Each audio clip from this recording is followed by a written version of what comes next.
Bonjour et bienvenue pour ceux qui nous rejoignent. Merci de suivre nos conférences. Aujourd'hui, nous allons traiter le sujet de l'intelligence artificielle et plus précisément, on va se poser la question de qu'est-ce qu'une vraie intelligence artificielle. Car aujourd'hui, on nous les vend un petit peu à toutes les sauces, que ce soit pour les assistants maison, les assistants vocaux, que ce soit pour les jeux vidéo, les voitures autonomes, dans les science-fiction. Pardon. Donc nous allons essayer de creuser un peu. Déjà, il faut se poser la question, qu'est-ce qu'une intelligence artificielle? Donc d'après la définition officielle, on va dire, l'intelligence artificielle est l'ensemble des théories et des techniques mises en œuvre en vue de réaliser des machines capables de simuler l'intelligence. Donc déjà, on voit que la définition est un peu floue. Parce que déjà, il faut définir qu'est-ce que l'intelligence, et ça, c'est pas forcément très évident. Alors, on va regarder les quelques étapes qu'il y a eu dans l'histoire de l'intelligence artificielle. Alors déjà, il y a Alan Turing qui en 1950 commence à définir ce qu'est l'intelligence artificielle, il commence à en parler. Ensuite, dans les années 90, 80, 90, c'est là où explose ce qu'on appelle les systèmes experts. Qu'est-ce que c'est les systèmes experts? En réalité, c'est un algorithme qui va essayer de résoudre des problèmes particuliers. Et l'apogée de ces systèmes experts sera en 1997 avec Deep Blue, qui bat Gary Kasparov, je prononce bien, en 1997 donc, aux échecs. Donc après ça, on s'est rendu compte qu'il y avait quand même une grosse limite avec ce système-là, et on a essayé de trouver d'autres techniques. Donc notamment dans les années 90 commencent les premières recherches sur l'intelligence artificielle basées sur des fonctionnements plus naturels. Donc on va essayer de regarder comment fonctionne le cerveau, donc avec de l'apprentissage, notamment avec l'explosion d'Internet. Donc on a beaucoup plus de données, on peut s'en servir pour créer d'autres formes d'intelligence artificielle qui n'étaient pas possibles avant. Donc déjà, il faut bien séparer deux choses, c'est l'intelligence artificielle faible, dite faible, et l'intelligence artificielle forte. Alors qu'est-ce que l'intelligence artificielle faible? On va commencer par là. Eh bien c'est très simple, elle a été mise aux mains de tout le monde dans les années 1980, plus précisément avec un jeu qui a été, avec le jeu vidéo d'ailleurs, et avec un jeu qui a été le premier jeu à exploser et à utiliser une intelligence artificielle aussi simpliste soit-elle, c'est Pac-Man. Tout simplement, Pac-Man est l'un des jeux vidéo qui s'est le plus vendu, à tel point qu'au Japon, le gouvernement a déclaré qu'il y a eu une pénurie de petites monnaies, notamment les gens allaient dans des salles d'arcade pour jouer à Pac-Man. Et il s'avère qu'il y a une intelligence artificielle, alors certes très limitée pour l'époque, enfin, plutôt non, très limitée due à l'époque, mais pour l'époque c'était très avancé. On a quatre fantômes et trois comportements différents. C'est-à-dire que le rouge va jouer agressif, deux autres vont essayer de coincer le joueur, et le dernier va jouer de manière aléatoire. Le jeu vidéo est encore très friand d'intelligence artificielle. Aujourd'hui, c'est avec des jeux plus évolués, comme par exemple les jeux de course, où le but n'est pas forcément d'avoir de l'intelligence artificielle performante, mais de l'intelligence artificielle qui sait simuler le comportement d'un joueur, ou d'un pilote en l'occurrence. Donc il faut prendre en compte le terrain, il faut prendre en compte le comportement des joueurs réels, on va dire. Donc tout ça a beaucoup évolué, ça prend beaucoup plus de paramètres en compte, mais le fonctionnement est encore un peu le même. C'est toujours des conditions bêtes et méchantes. Il y en a certes beaucoup plus complexes, mais c'est toujours la même base. Il en va de même avec des jeux encore plus complexes, comme en l'occurrence Star Citizen, que j'ai pris pour exemple, car c'est à ma connaissance le jeu qui demande la plus grande variété d'intelligence artificielle. Voilà. C'est-à-dire que une intelligence artificielle dans ce jeu va devoir savoir à la fois piloter un vaisseau, piloter un avion, piloter un moto, un quad, un bateau, et tout en sachant se battre avec, et savoir également travailler en équipe avec d'autres intelligences artificielles, voire des joueurs. Ce qui demande un développement d'une intelligence artificielle très, très complexe. Évidemment, Star Citizen n'est pas le seul jeu qui demande des IA. Il y en a également pour les jeux de stratégie où il faut que l'intelligence artificielle, un peu à la manière de Deep Blue, sache contrer la stratégie du joueur adverse, tout en plus gardant un système un peu humain pour ne pas sortir complètement le joueur du jeu. Depuis les années 90 et l'explosion d'Internet, une nouvelle technique d'intelligence artificielle est née qui s'appelle le deep learning. Donc le deep learning, qu'est-ce que c'est? C'est littéralement le fait qu'un algorithme, qu'une machine apprenne d'elle-même. Donc on va prendre pour exemple Nvidia, qui s'en est servi, qui commence à s'en servir dans le grand public depuis 2-3 ans. Notamment avec ces cartes graphiques GeForce RTX qui contiennent des réseaux de neurones, qui est la base pour pouvoir faire du deep learning. Donc quel est leur but? Leur but est donc à Nvidia avoir toujours des graphismes plus fluides, avec plus de qualité, etc., etc. Donc ce qu'ils font, c'est qu'ils calculent avec les cartes graphiques des images en 1080p, et avec le réseau de neurones, ils vont créer des pixels virtuels pour réussir à avoir une image en 4K. Il faut savoir qu'une image en 1080p sera beaucoup plus légère à calculer pour une carte graphique qu'une image en 4K. Ça demande 4 fois moins de ressources, donc c'est un gros gain de performance. Et Nvidia ont eu l'idée d'utiliser l'intelligence artificielle pour garder les performances du 1080p, mais avec la qualité d'image du 4K. Comment est-ce qu'ils s'y sont pris? Eh bien, ils ont pris des images de haute qualité, donc en 4K, ils ont diminué la résolution, donc 720p ou même voire moins. Ils ont donné ces images basse résolution à un réseau de neurones et la version haute qualité. Et ils ont entraîné le réseau de neurones à passer de basse qualité à haute qualité. Et ils ont fait ça avec des milliers et des milliers d'images jusqu'à ce que les réseaux de neurones soient paramétrés correctement. Une fois que ces paramètres ont été obtenus, ils ont injecté ces derniers dans les cartes graphiques grand public, et ils ont ainsi réussi à sortir le DLSS, qui permet donc de multiplier les performances, car la carte graphique calcule moins de pixels. Ensuite, les réseaux de neurones intégrés à ces dernières rajoutent des pixels virtuels, et on gagne donc en qualité, et se monte donc en qualité, et en fluidité, comme on peut le voir sur ces images. Nvidia se sont également servis du deep learning dans le grand public pour le RTX Voice. Qu'est-ce que c'est? C'est le fait de pouvoir retirer tous les bruits ambiants d'un micro. C'est-à-dire que si je parle dans mon micro et qu'il y a le bruit du voisin, du lave-vaisselle, etc., etc., de tout supprimer. Et cela via le deep learning. Sauf qu'on a eu les premiers petits couacs de la part d'Nvidia sur le domaine de l'intelligence artificielle, tout simplement parce qu'il y en a qui ont réussi à faire tourner cette intelligence artificielle sur des cartes graphiques qui dataient littéralement d'il y a 11 ans, sur des GTX 580, 480, 470, vraiment des vieilles cartes, même voire des un peu plus récentes, mais qui n'avaient pas de réseau de neurones, qui n'étaient pas fait pour. Donc comme le code de Yopac, on ne sait pas trop si c'était réellement de l'intelligence artificielle ou pas, mais il y a déjà les premiers couacs. Donc bien évidemment, les assistants vocaux sont très friands de ça, donc avec les grosses bases de données notamment qu'arrive à obtenir Google, pour entraîner le réseau de neurones et réussir à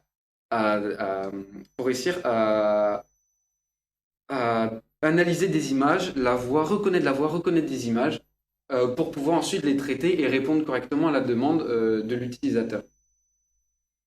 Bien sûr, il y a également les autopilotes, donc notamment de Tesla, qui s'en servent pour leurs voitures et pouvoir faire l'autopilote le plus performant possible. Petite anecdote, ils se servent ici également des jeux vidéo pour créer leurs IA. Donc, créer un environnement virtuel permet de tester les algorithmes sans avoir de casse matérielle ou casse humaine. Ça permet de tester en plus énormément de possibilités en même temps. Donc voilà, l'intelligence artificielle est pour des tâches concrètes, on va dire réelles, qui sont d'abord parfois testées dans le monde du jeu vidéo.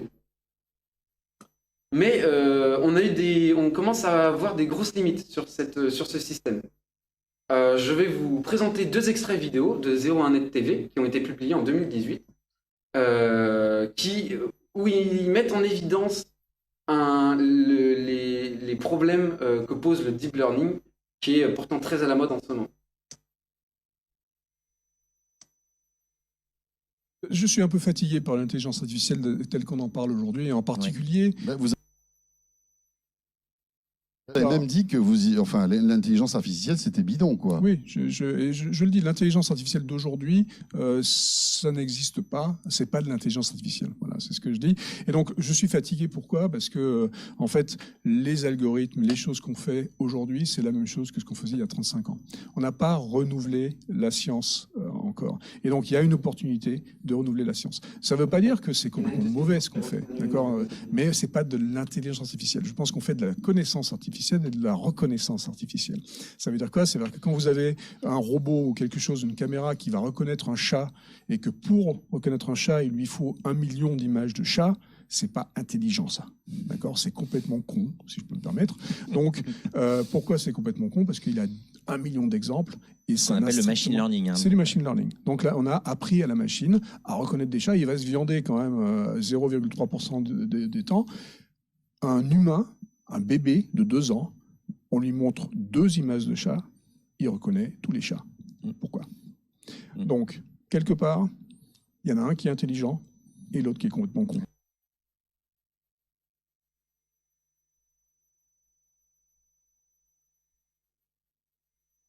Reconnaissance des images, depuis 2007, Big Data, Internet est là, il y a plein d'images de chats sur Internet, on dit on va reconnaître les chats, on fait du deep learning, du machine learning, du deep learning, il faut 100 000 images de chats pour arriver à avoir un reconnaisseur qui va reconnaître les chats correctement. Mais bon, ça reconnaît les chats, c'est super, on a fait quelque chose de génial. Mais il a fallu 100 000 images de chats. Un humain, pour reconnaître des chats, il faut 2 images de chats. D'accord? Donc, premier exemple qui montre juste que les techniques utilisées par l'intelligence artificielle, le machine learning, le deep learning, n'ont strictement rien à voir avec les méthodes que nous utilisons. Deuxième chose qui montre que ça n'a strictement rien à voir, le Go, jeu de Go. D'accord? Une machine a battu le gars au Go en 2016. Et voilà, DeepMind, d'accord? Et donc, ce qui s'est passé, c'est qu'il y avait 1500 CPUs, 300 GPUs, et quelques TPUs. Alors, je ne sais pas si vous savez ce que c'est les TPUs, c'est pas grave, on peut y aller, mais en gros, c'est les processeurs. C'est les processeurs spécialisés dans TensorFlow, donc un truc spécial. Et donc, énorme, 440 kWh. 440 kWh pour jouer au Go, pour battre le gars. Il a battu le gars, mais le gars en face, lui, il est à 20 Wh. D'accord? Notre cerveau, c'est 20 Wh. C'est clair. Lui, il joue au Go très bien, mais il fait plein d'autres trucs aussi.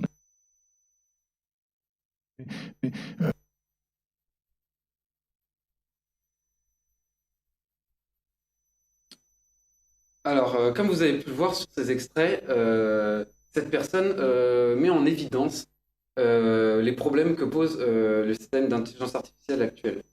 Il faut savoir que cette personne n'est pas n'importe qui. En réalité, c'est le grand-père de Siri. C'est cette personne qui a créé Siri, qui, après Steve Jobs, est venu vers lui une deuxième fois. La première, c'est pas forcément bien passé. Mais Siri a été le premier assistant vocal grand public mis sur le marché. Donc la personne sait de quoi elle parle. Elle travaille actuellement chez Samsung, également dans l'intelligence artificielle. Et ce qu'il dit a été démontré quelques années après, ou même peut-être pendant la même période, je me souviens plus bien, mais notamment via Microsoft, qui avait mis en ligne une intelligence artificielle et qui avait pour but de vendre les produits Microsoft. Le problème, c'est qu'ils avaient choisi Twitter et que les gens se sont un petit peu amusés avec cette intelligence. Et le problème, c'est que les gens se sont amusés un petit peu à lui dire des choses pas très convenables, on va dire. Et l'intelligence artificielle s'est adaptée à ça, et ne sachant pas du tout de quoi elle parlait, car c'est le big data, etc., elle s'est mise à avoir des propos absolument abjects. Et Microsoft, au bout de 16 heures, ont dû couper en urgence l'intelligence artificielle qui a commencé à faire n'importe quoi. Un autre exemple, c'est que comme on utilise la big data et que c'est dur d'influencer du coup les données de la big data, bah, quand on se retrouve avec des problèmes comme Google qui se sont retrouvés à reconnaître des singes à la place d'hommes de couleur noire, ils n'ont absolument rien pu faire sur l'intelligence. Ils ont dû juste blacklister certaines choses pour pouvoir s'adapter. Car eux-mêmes n'avaient pas la maîtrise sur leur intelligence artificielle. Enfin, intelligence artificielle. Car en réalité, c'est juste des grosses statistiques avec des milliards et des milliards d'images. Donc, d'autres voies sont en cours de recherche pour pouvoir avoir des intelligences artificielles plus étant plus intelligentes, on va dire, comme des intelligences artificielles qui seraient capables de réécrire leur propre code. On parle bien de réécrire le code, pas de modifier leurs statistiques à la big data. Ça serait vraiment modifier son code, s'il est en C++, bah, il modifie son code en C++, afin de s'adapter au mieux à la demande. Notamment, donc c'est la startup Gamalon qui travaille dessus. On a également une autre technique qui est privilégiée actuellement par Google, qui est l'intelligence artificielle qui en crée une autre. C'est-à-dire qu'on demande à une intelligence artificielle, bah, crée-moi une intelligence artificielle qui nous reconnaîtrait, bah, pour reprendre l'exemple des chats, eh bien, elle créerait une intelligence artificielle de toutes pièces qui serait correctement reconnaître des chats. Donc ça serait un peu des intelligences artificielles qui en créeraient d'autres. Et le but ultime, c'est de créer une intelligence artificielle forte. Qu'est-ce que c'est qu'une intelligence artificielle forte? C'est une intelligence artificielle qui réfléchit. Et on ne parle pas de comprendre, comme c'est le cas de nos Google Assistants, etc. Actuellement. Pour l'instant, quand on dit à Google d'exécuter certaines tâches, c'est que des tâches programmées. Alors que là, on parle vraiment d'interpréter ce qu'on dit. Alors certains estiment que ça arrivera pas avant dans 30 ans, certains disent 1000 ans, comme la personne qu'on a vue dans l'extrait précédemment de Zero Net. Et donc, l'intelligence artificielle est encore un domaine très jeune. C'est encore très compliqué de dire si oui ou non on y arrivera à temps, mais le fait est qu'une intelligence artificielle forte, contrairement au deep learning, on aurait la maîtrise du code. Pour la simple et bonne raison que c'est nous qui lui demanderons directement d'effectuer certaines tâches. Donc, on aurait la maîtrise. Et pour ceux qui ont peur de cette intelligence artificielle forte qui est très utilisée dans le monde d'Hollywood, etc., bah, tant qu'on lui demande de faire, tant qu'on lui demande de faire des choses, comment dire, pas dangereuses, on va dire, elle n'a aucune raison de ne pas le faire. Si on ne lui inculque pas la notion de survie ou de choses comme ça, il n'y a aucune raison pour laquelle une intelligence artificielle irait se rebeller contre tout le monde. Donc c'est un outil. Une intelligence artificielle, c'est un outil. Quand l'homme a commencé à pouvoir manipuler des matériaux ou des technologies, que ce soit le nucléaire, ou le métal, ou le feu, on a décidé d'en faire quelque chose de bien ou de mal. C'est la même chose pour l'intelligence artificielle. Ça pourrait nous sauver par exemple, des problèmes climatiques, comme ça pourrait nous en poser de sérieux problèmes. C'est notamment le cas d'ailleurs du deep learning actuel qui consomme énormément d'électricité. C'est absolument colossal. Tout ça pour nous avoir une efficacité assez douteuse. Alors qu'une intelligence artificielle forte serait bien plus légère, ne serait-ce que parce qu'une intelligence artificielle forte serait donc capable de réfléchir et donc de créer d'autres intelligences artificielles qui seraient donc encore meilleures. Ainsi de suite, ainsi de suite. Donc ça pourrait donner à des intelligences artificielles vraiment très très abouties et qui pourraient répondre dans le meilleur des mondes à nos besoins les plus précis et les plus exigeants, on va dire. Donc voilà, j'espère que cette présentation vous a plu. Si vous avez des questions, n'hésitez pas à les poser dans le chat. Nous essaierons d'y répondre le plus précisément possible.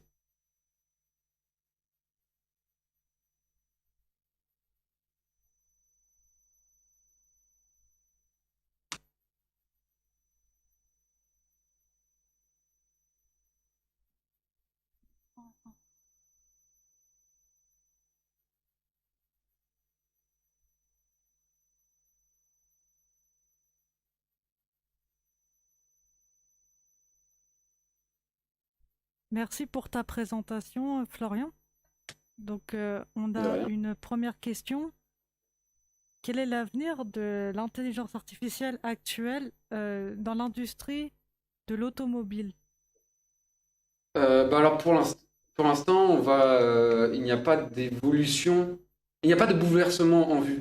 On va rester pour l'instant sur le deep learning, etc., etc. Mais pour l'instant, alors l'intelligence artificielle dans les voitures, donc je suppose que vous faites allusion aux autopilotes, notamment celui de Tesla. Euh, Comment dire, l'autopilote euh, sera, sera utilisé et sauvera, contrairement à ce qu'on peut le croire, on les craint, mais ils sauveront beaucoup de vies, car une intelligence artificielle est bien meilleure que nous pour conduire déjà, et l'est beaucoup mieux quand on n'est pas forcément dans les meilleures conditions, alors qu'on doit prendre le volant, si on est fatigué, si on a un peu bu, ou des choses comme ça. L'intelligence artificielle peut prendre le relais, enfin plutôt l'autopilote peut prendre le relais, et peut sauver des vies. Et dans une interview, Luc Julia, donc le grand-père de Siri, disait, et je trouve à juste titre, que les voitures autonomes, donc il y a plusieurs niveaux. Il y a niveau 1, 2, 3, 4, 5. Il me semble que la plupart de nos voitures maintenant sont niveau 2, car si on a un régulateur de vitesse, c'est considéré comme une assistance au pilotage. Et le niveau 5, c'est le niveau ultime. Il n'y a pas besoin de volant. Et il disait à juste titre que ça n'arrivera pas avant très longtemps, avant justement l'intelligence artificielle forte, car si on conduit dans des endroits où le code de la route n'existe pas, n'est pas vraiment appliqué, par exemple Paris, ou des endroits très très compliqués, euh, le social rentre en jeu. Et à l'heure actuelle, nos intelligences artificielles sont vraiment pas bonnes dans le social. Et donc, elles ne pourront pas euh, prétendre ne pas avoir besoin de volant tant qu'elles sont mauvaises dans le social. Donc, tant qu'on n'utilise que le deep learning et qu'on n'a pas trouvé d'autre solution que le deep learning, nous n'aurons pas de voiture autonome sans volant. Il y aura toujours la possibilité de reprendre le volant, car l'intelligence artificielle, à tout moment, peut dire là, je ne peux pas. Là, je ne comprends pas ce qui se passe. Typiquement, il y a eu des exemples avec les Google Cars où des personnes, où le Google Car est en test, et là, ils ne comprennent pas, la voiture s'arrête.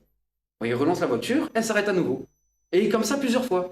Et en fait, en regardant, en fait, sur le trottoir, il y avait quelqu'un qui portait un panneau stop. Alors je sais pas pourquoi, ça devait être quelqu'un des chantiers ou je sais pas trop pourquoi. Mais la voiture voyait un panneau stop, donc elle s'arrêtait. Mais ça n'avait absolument rien à voir avec un panneau sur la route. Et ça, le deep learning n'est absolument pas en mesure de le comprendre. Le deep learning, tout ce qu'il voit, c'est qu'il a vu un panneau stop qui est dans sa direction, il s'arrête.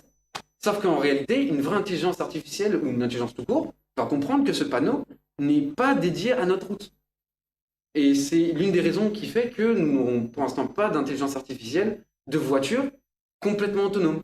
Et c'est également le cas pour l'instant dans les avions. Les avions, ça fait des années qu'il y a des pilotes automatiques, plus ou moins évolués, mais il y a toujours des pilotes à bord, car on sait que en cas d'imprévu, les intelligences artificielles ne sont pas forcément très bonnes, car elles ne peuvent pas couvrir toutes les possibilités. Une intelligence artificielle, c'est très bon pour faire ce qu'on lui demande précisément. Mais tant que ce n'est pas une intelligence artificielle forte, qu'elle ne raisonne pas, qu'elle ne réfléchit pas par elle-même, elle ne peut pas couvrir une palette de demandes, on va dire, de possibilités larges. Donc j'espère avoir bien répondu à la question et ne pas vous avoir trop embrouillé, on va dire. Non, ça a l'air d'être clair. Mais alors, une deuxième question est venue en cours. Mhm. Euh, Vous avez dit qu'il faudrait 1000 ans pour avoir des intelligences artificielles performantes. Mais alors, que doit-on penser de l'entraînement des algorithmes via des outils comme les ordinateurs quantiques? Alors, le quantique, déjà, c'est un sujet à part entière. Car c'est vraiment très...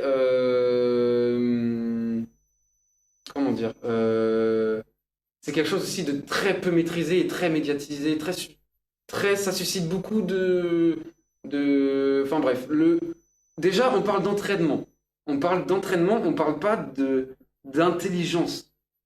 Si on entraîne un code à faire une certaine task, ça s'appelle du deep learning. Même si la technique n'est pas vraiment la même que le deep learning actuellement, même si c'est du quantique, la chose reste la même. Si là, quand je dis 1000, enfin quand je dis 1000 ans, quand certaines personnes expertes dans le domaine, notamment ces personnes qui a codé Siri, donc a priori pas n'importe qui, dit qu'il va falloir au moins 1000 ans avant qu'on ait vraiment une intelligence artificielle qui réfléchit par elle-même, qui vraiment réussisse le test de Turing pour ceux qui savent ce que c'est, on a vraiment du temps devant nous, car il faut une intelligence qui comprenne tous nos mots, qui sache les interpréter, etc., etc. Ça demande un travail colossal. Et pour le moment, ce n'est pas prêt d'arriver selon certains experts. Je suis d'accord que 1000 ans, ça paraît énorme. Et j'ai été le premier étonné à entendre 1000 ans. Mais c'est vrai qu'avec du recul, on commence à avoir beaucoup de barrières sur l'intelligence artificielle actuellement. Ça fait quand même beaucoup d'années qu'on nous dit l'intelligence artificielle va arriver, va arriver, va arriver. Et elle n'a pas beaucoup évolué. Hein. Depuis la première Kinect, la deuxième Kinect, celle de Xbox One, qui nous mettait des cartons rouges quand on faisait une faute sur des jeux de sport, ça n'a pas beaucoup évolué depuis. Et pourtant, on nous avait promis monts et merveilles. Donc, la question peut se poser.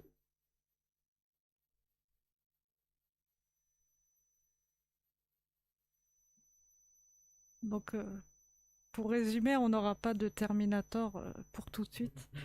Non, et parce que quand bien même cette intelligence artificielle intelligente, donc forte, arriverait, on va dire d'ici 10 ans, il faudrait que quelqu'un lui dise fais un Terminator, enfin je sais pas, quelque chose, une connerie, qu'elle soit en mesure de le faire, qu'elle n'ait pas de sécurité pour empêcher ce genre de choses, et qu'elle soit que ses commandes soient dans les mains de tout le monde. Enfin, il y a plein de choses qui fait que qu'on se protégera. On n'est pas à l'abri de problèmes avec l'intelligence artificielle. Mais ce n'est pas fatal. Si l'intelligence artificielle forte un jour existe, ce ne sera pas la fin de l'humanité. Ce n'est qu'un outil.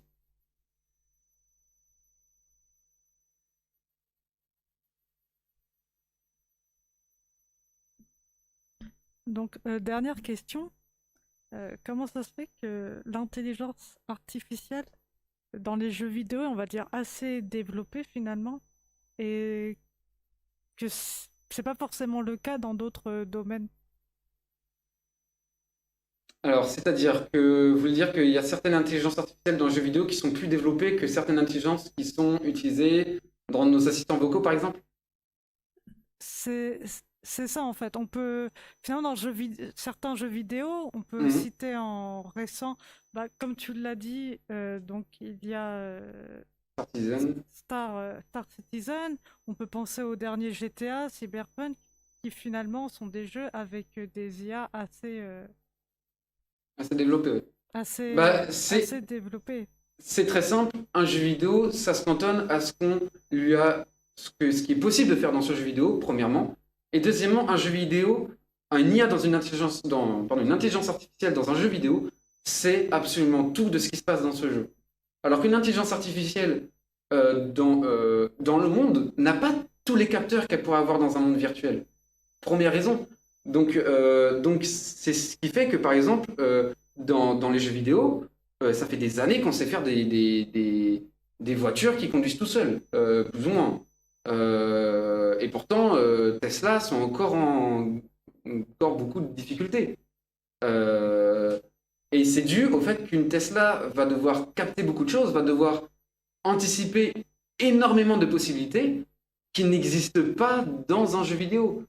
Car dans un jeu vidéo, les programmeurs vont programmer les IA qui vont se déplacer sur les trottoirs d'une certaine manière, les voitures vont se déplacer d'une certaine manière, la météo va être comme ça, la map va être comme ça, enfin la carte, la route va être comme ça. Elle sera une IA dans un jeu vidéo et omnisciente. Ce qui n'est pas le cas dans le monde réel. Dans le monde réel, déjà avoir les coordonnées GPS d'une voiture, déjà c'est compliqué. On a tous utilisé un GPS, on s'est tous retrouvés la tête à l'envers et dans la rue d'à côté. Ce qui n'est absolument pas possible dans un jeu vidéo parce que le jeu sait où est concrètement la voiture, où sont tous les IA et à quelle couleur est le feu, etc., etc. Donc oui, il y a des intelligences artificielles qui paraissent plus développées dans les jeux vidéo, mais c'est parce qu'elles se cantonnent à uniquement ce qui est possible de faire dans ce jeu et qu'elle est omnisciente.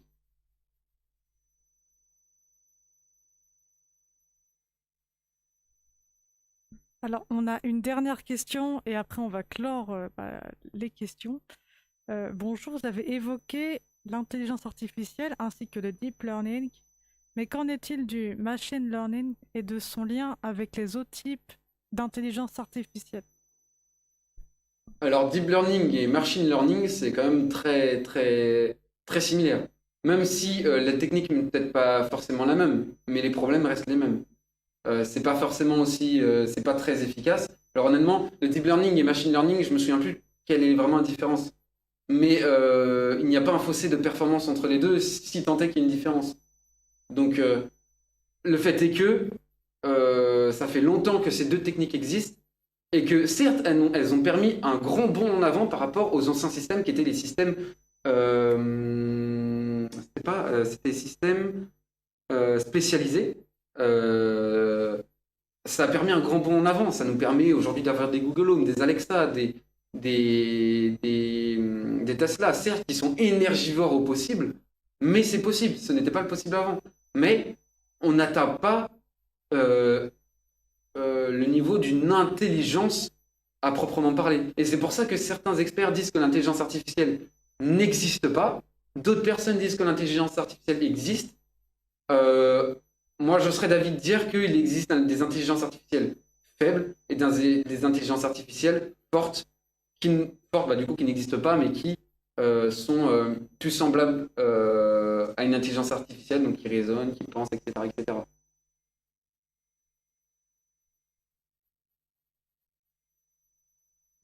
On va terminer la conférence sur l'intelligence artificielle ici. Merci à tous d'avoir assisté. Donc je vous rappelle qu'on a le Discord de l'équipe Terynx qui a présenté sa console lors de la présentation précédente, si vous voulez la rejoindre. Et à 16h, on vous retrouve pour la dernière conférence de ce live qui sera sur les limites de l'authentification. Ce Discord vous permettra de suivre le projet et de pouvoir pourquoi pas, l'accompagner et y apporter des choses, des ressources ou de pouvoir peut-être plus investir dedans.